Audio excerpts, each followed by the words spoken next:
আজকে আমি এসেছি এই যে হাসিনা ছাড়া যে আমাদের কত কি কেটে গেল, ফেসিবাদ হাসিনা ছাড়া, শয়তান হাসিনা ছাড়া আমাদের অনেক কিছু কেটে গিয়েছে। রোজা কেটে গিয়েছে, ঈদ কেটে গিয়েছে, আমাদের সবকিছুই ভালোভাবে কেটেছে। এবারেটাও খুবই ভালোভাবে কাটবে ইনশাআল্লাহ। ইনশাআল্লাহ।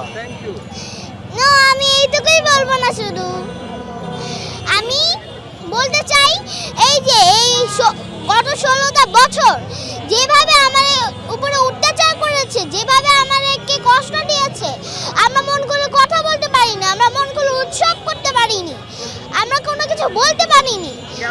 তুমি কেমন বাংলাদেশ দেখতে চাও? লোভ, হিংসা, ঘৃণা, অহংকার, দুর্নীতি মুক্ত সুন্দর একটা বাংলাদেশ আমি দেখতে চাই, যেখানে কোনো দুর্নীতি থাকবে না। এই জন্য আজকে হচ্ছিল এই ফেসিবাদকে আমি হচ্ছিল একটা মূর্তি বানানো হয়েছিল, সেটা পুড়িয়ে ফেলা হয়েছে। তার প্রাণ প্রিয় আওয়ামী লীগের আব্বা, প্রিয় আব্বা, এই আব্বাকে তার নিজেই পুড়িয়ে ফেলছে। তারা না বলে যে আমার প্রিয় আব্বা, আমরা প্রিয় আব্বা কিছু হতে দিব না, তার তো নিজেই তাকে জ্বালিয়ে পুড়িয়ে ফেলছে। আজকে তাকে জুতা পিটা করা হচ্ছে। সে ফিরে এসেছে, সবকিছু সে মিথ্যা বলেছে। এত কতদিন সে মিথ্যা কথা বলে এসেছে যে এটা মিথ্যা কথা, কিন্তু একটা কথা সত্যি বলেছে যে আমি ফিরে আসবো, কঠিনভাবে ফিরে আসবো।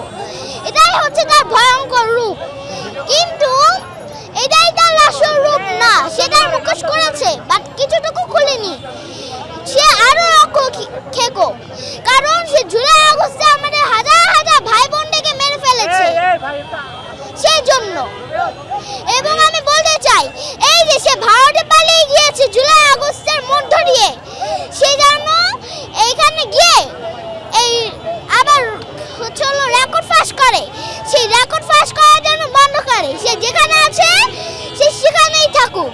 আমি আজকে সবাইকে জানাচ্ছি শুভ নববর্ষ, এবং আমি এবং আমরা সবাই বাঙালি মিলে, আপা তুমি যদি শুনে থাকো তাহলে তোমাকেও শুভ নববর্ষ জানাচ্ছি। শুভ নববর্ষ আপা। ছাড়া আমরা ভালো আছি নববর্ষ।